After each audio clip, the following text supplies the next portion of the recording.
Ready થઈ ગયા? મોડું થઈ જશે. બસ થઈ ગઈ. ચલો, આજે જવાનું છે મિસ્ટીનું રિઝલ્ટ લેવા માટે. તો બેન બહુ એક્સાઇટેડ છે. તો ચલો આવે જઈએ સ્કૂલે અને ફટાફટ મિસ્ટીબેનનું રિઝલ્ટ લઈને આવીએ. Hello everyone, welcome to my new mini blog. તો વાત જાણે એમ છે કે સવારમાં હું ને મિસ્ટી થઈ ગયા છીએ રેડી.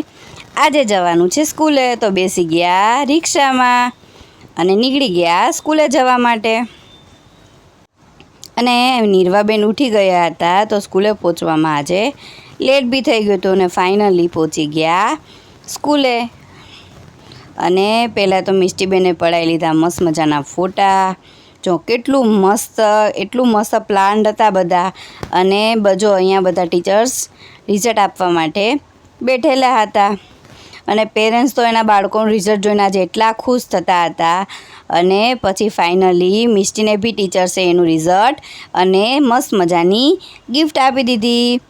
અને મિસ્ટીબેન તો આજે ખુશ થઈ ગયા. અને આજે તો મને એને પર બહુ જ પ્રાઉડ ફીલ થાય છે, કેમ કે એનો સેકન્ડ નંબર આવ્યો છે અને 99% આવ્યા છે. પર્સન્ટેજ મહત્ત્વના નથી, પણ મહત્ત્વનું એ છે કે બાળક કેટલું ભણવામાં ધ્યાન આપે છે. બસ પછી સ્કૂલેથી નીકળી અને ખબર છે કે પેટ પૂજા તો કરવી જ પડે. તો મેં ફાઇનલી અન્નાના ઇડલી અને વડા લઈ લીધા અને ઘરે આવી મસ્ત જમી લીધું. જમી કાઢવી અને આજે નીરવાબેનને બાય બાય કરી અને હું નીકળી ગઈ ફાઇનલી મારા માટે થોડો સ્કિન કેર કરવા માટે. અને થોડી વાર 1-1.5 કલાક પછી મારું સ્કિન કેર પતી ગયું અને હું નીકળી ગઈ ઘરે આવવા માટે.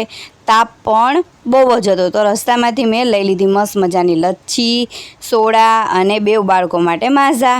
અને મિસ્ટીબેન માટે લાવી હતી ચોકલેટ અને થોડો નાસ્તો. બસ તો ઘરે આવી અને તાપ તો એટલો હતો એટલે આવી મસ્ત મજાની પહેલાં તો ઠંડી સોડા પી લીધી અને બાળકોએ એનું નાસ્તો એન્જોય કર્યો. તો મળીએ નેક્સ્ટ વિડીયોમાં.